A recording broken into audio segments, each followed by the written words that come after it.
সকলোকে নমস্কাৰ জনাই আজি আন এটা ভিডিঅ'লৈ আপোনালোকক স্বাগতম জনাইছোঁ। আজি ভগৱান শিৱ আৰু মাতা পাৰ্বতীৰ প্ৰিয় পুত্ৰ শ্ৰী শ্ৰী গণেশ দেৱতাৰ আজি পূজা।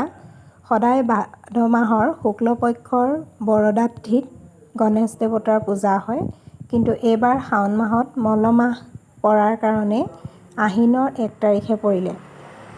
তিথিটো আজি দিনৰ 10:55লৈকেহে আছিলে। সেই সময়ৰ ভিতৰতে মই সৰুকৈ তেখেতৰ নামত শৰাই এখন আগবঢ়ালোঁ। আহকচোন কেনেকৈনো আগবঢ়ালোঁ। ভাল লাগিলে লাইক আৰু কমেণ্ট কৰিব। ধন্যবাদ।